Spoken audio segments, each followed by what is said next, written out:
basically my process is to layer many different colors of acrylic paint so that I can accumulate a thickness that I can carve. And then with wood carving tools, I carve the designs. I work very organically.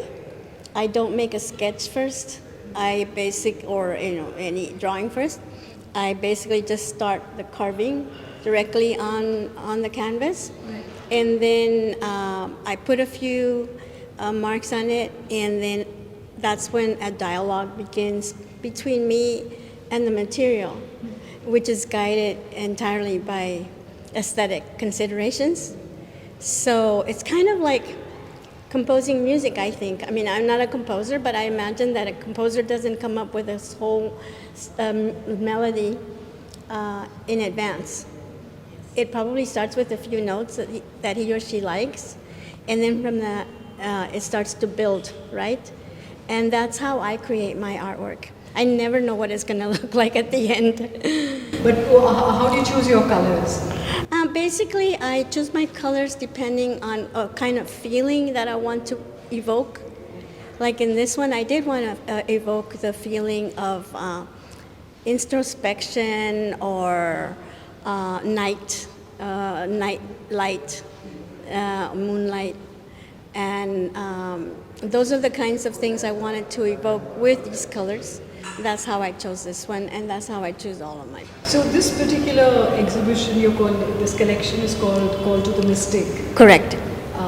What is the reason behind it? Well, when I knew that I was bringing an exhibition to India, I thought, I always do that. Whenever I go to another country to exhibit my work, I think about what is it about that country that I really would like to my work to connect to. And so when I did, for example, an exhibition in Japan, I started creating works that kind of are inspired by the Japanese artists like Hiroshige, and so I called that series Dreaming in Japanese, and I made work that was inspired by their art. In India, what I feel is India is very, very well known as a mystical place, a place of great spirituality. That's why so many people come here, including the Beatles, right? That's why they came to India. And so I wanted to make a series that basically spoke about spirituality, but from my own personal culture. I was born in Mexico, yes. To an American father and a Mexican mother, but I was born in Mexico. And in Mexico, like in India, we have a lot of different cultures, right? Like the Aztec that you may have heard of, yes. And of course the Maya, the Olmecs, the Toltecs, the Zapotecs. I mean, we have so many, and they're very ancient as the Indian, as the Chinese, as the Egyptian. And I chose the Maya people because they, in particular, really embody this quest to connect with the universe. They were great astronomers. They had observatories, actual planetariums, where they traced the movement of the astral bodies. And they have a calendar called the Long Count calendar. No, it's not just one. Okay. It's over 20 calendars. Okay. And they have a long count calendar that traces the movement of the stars and the astral bodies they believe it's a cycle of 5,200 years.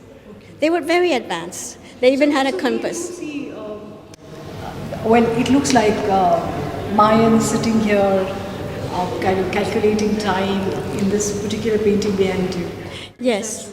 There is a ritual that is performed by the Maya counters of time. Okay. And the counters of time, they're chosen when they're small, like the Dalai Lama. Mm-hmm. And these counters of time assist the community in living in consonant with the with the cosmos, with these calendars, and they believe that when you become unwell, it's an indication that your energies there's a problem with your energies, because they believe everything has energy, even plants, rocks, everything has energy. And so what they do is they're chosen for their sensibility when they're small, when they're little children, and then they basically start training them in the understanding and the reading of the calendars. So when you have a problem, you go to them. They listen to you for about 5 days. For 5 days. 5 days? Yes. They're great listeners, and they give you also these treatments with saunas that they call temazcales. And in those saunas, they infuse you with all of these herbal, plants, remedies, and they also give you potions to drink. And these things are all. They cut only the number of leaves that they are going to give you.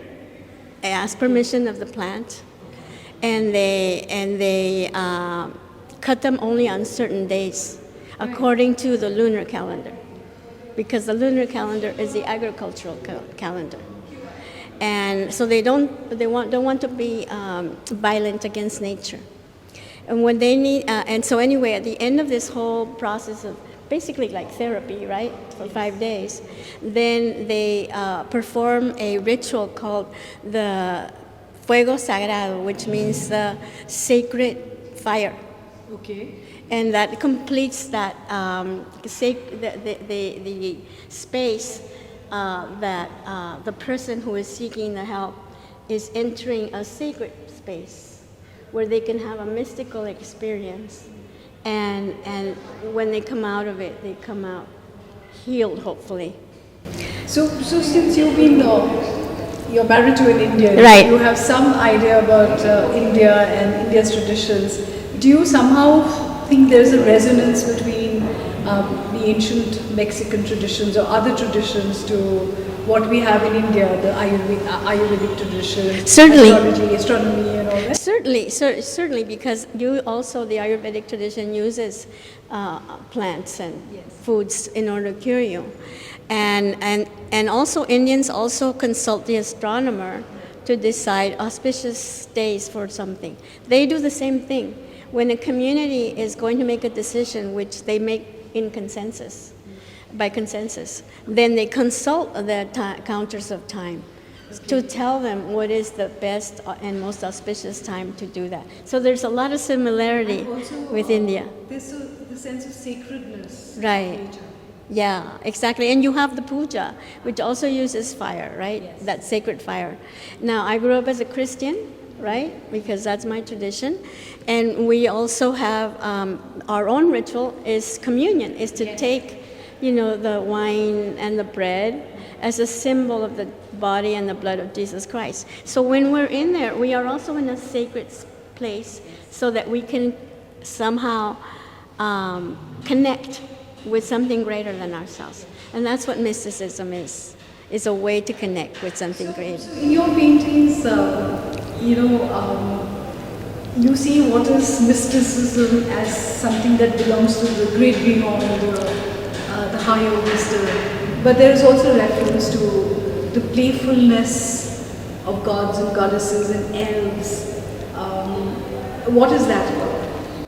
Well, this series I was only focused on the mystical search of humankind, which is a universal search. We all seek a connection with something greater than ourselves. And I imagine that early people, when they looked at the cosmos, when they looked at the stars at night or saw the power of the ocean or the winds, they wanted to connect with that in a way that made them feel safe, right? And so they did this with rituals and with all kinds of festivities to basically ask the gods to protect them. and they all I think all people of the early people, the ancient peoples, they all came up with their own mythology. Yes.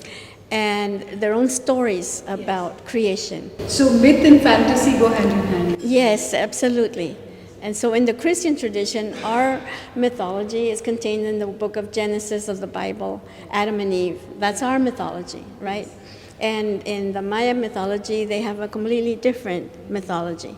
Every people need an explanation to how the universe was created, how man was created, why are we here, how should we act, how should we not act. All this mythology has those lessons, right? So with each painting you have a beautiful quote, which always is in the first person. Mm-hmm. It's almost like a declaration or a dream or an affirmation. Right. Was that your intention? Well, basically what I did was I chose a poem by a Mexican poet. Her name is Mercedes Pérez Ballesteros. And when I read it, it reminded me of my work. Yes. And so I put a little verse by every title. She gave me the permission, the license to do that. And so I didn't compose it. I'm not a poet. To me, poetry is a language of God. And so because this is a series that I wanted to express my own feelings about mysticism, I thought that would be a good accompaniment, which would also complete the experience for the viewer, the reader. Okay. You talked about the poet, you talked about timekeepers. Time and music tend to go hand in hand. There is melody, there is resonance, a certain cadence. Right. You think of the universe. Yes. How does that affect you? Because it's seen in the work. There is a certain rhythm to everything. Mm-hmm, mm-hmm. Yeah. Does that happen naturally, or do you plan it? I don't plan it. I don't plan anything. Just as I work, I want to. It's an aesthetic decision. Mm-hmm. That when I make my work, my pieces have that kind of rhythm and movement, it's more pleasing to me. Those are my considerations. Mm-hmm. It's all about what feels right, what feels good, what feels beautiful. That's how I choose the way I make my art. The poetess also talks about breaking paradigms, going beyond the norms. Do you also feel that when you're doing this thing, you're breaking lines and creating something new, and hoping something new gets created out of what you're doing? I really don't concentrate. I don't think about that. I just basically do it as a result. Whatever comes out as a result of the materials demanding something from me. Like they might demand that I create more balance. For example, balance the colors or the lines. And so I don't really, it's not a conscious decision. It's more of an intuitive choice that I'm making, right? So I know that it'll please me more if I have more harmony, yes, more movement, more rhythm in my artwork. And that is what really is the decisive choices that I make. The other interesting thing is, of course, you used a whole variety of colors. There are the dark blues, yes, there are the bronzes and oranges, right, and, vibrant colors. And of course, you have one which is completely in pastel shades, like this one. Right. Why is this different? Yeah, this actually was the last piece that I created, right? And you can see that it is a lot brighter and lighter than the others. And this is the only triptych here we have. Yes, it is the only triptych. Exactly, it's 10.5 feet wide altogether. And I wanted to somehow, I've always been fascinated by mythology. absolutely love mythology since I was a little girl. Mythology, fairy tales, that's all I read when I was little.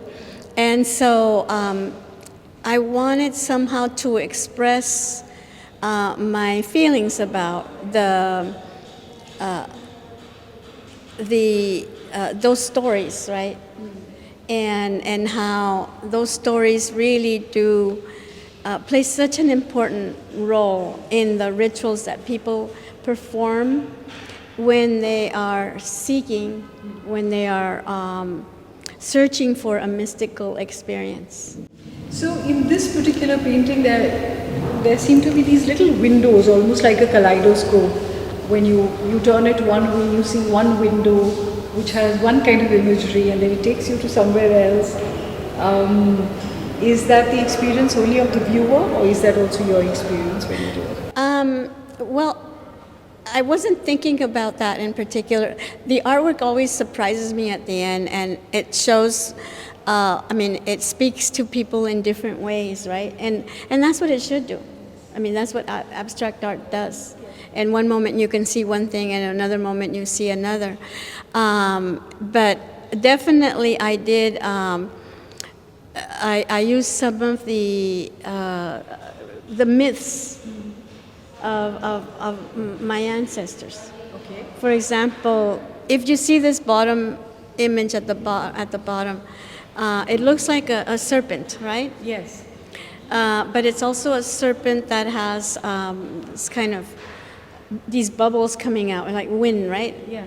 And one of the central deities in all the Mesoamerican cosmogonies or the mythologies is the serpent, the plumed serpent. Okay. The plumed serpent is Quetzalcoatl, and he's basically a bird and a serpent. Okay. So he basically, when in the morning he rises and is a bird, like all birds, right? He flies. And because he flies, he creates movement in the air. So he's also considered the god of winds and the god of sound, because sound is created by wind. Oh, yes. Right? Yeah.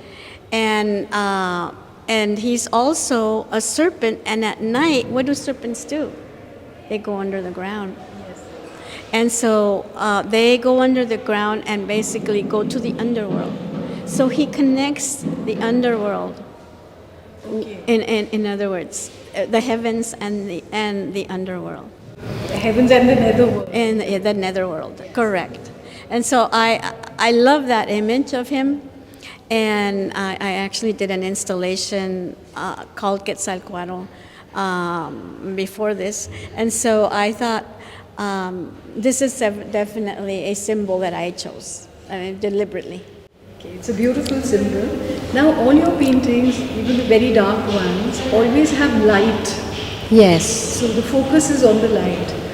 Well, yes, absolutely. I mean, mystical experience is a form of enlightenment or a form of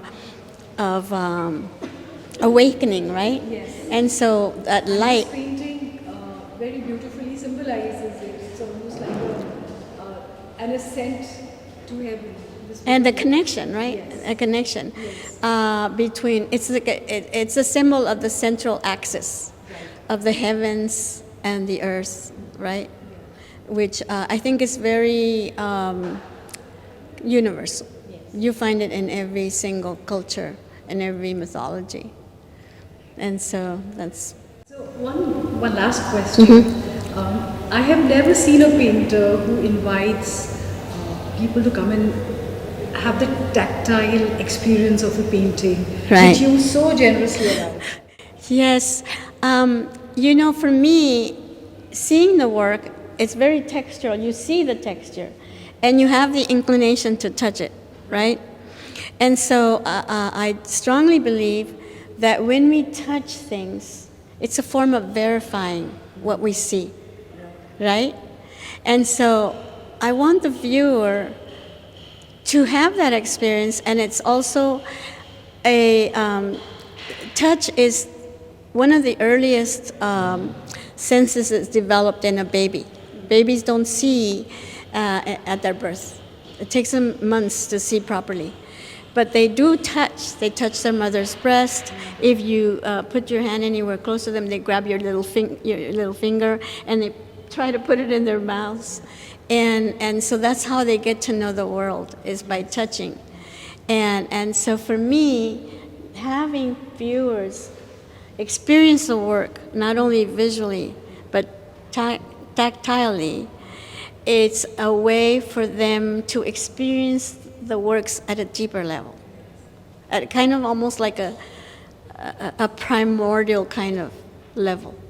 That's why I ask people, I urge them to touch the pieces. So where you use copper foil, for example, Yes. That sometimes comes on the hand.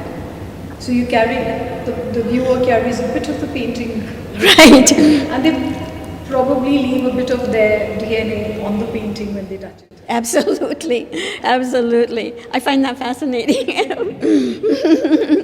So they're taking away not something just that they experience sensorially, but actually something physical. I find that really cool.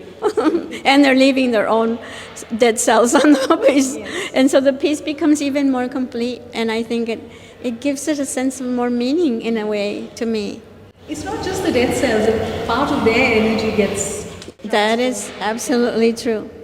You know, when I went to Italy the first time, I went to the Vatican. And I went to see the Pietà. Now, at that time, La Pietà is a sculpture of Mary, the Virgin Mary, with her son Jesus, and he's dead. She's holding him with so much pain, right? And there was a long line to see it. Now they don't let you touch it, but at that time they would let you touch the piece, and kiss it, right? People would kiss it, or they sought their blessing from this Mother Mary, right? And I saw that it had started to disfigure, the hand or the foot that these people were touching. To me, it gave it that much more power, because it had been loved. Like the Velveteen Rabbit story is the toy that has been most loved, the one that's most wasted. And I don't mind if my work will lose some of that crispness, if you will. I actually feel that it's just been, it's a demonstration of how much it's been loved. It's crazy, but that's the way I feel. That's beautiful. Thank you. Thank you.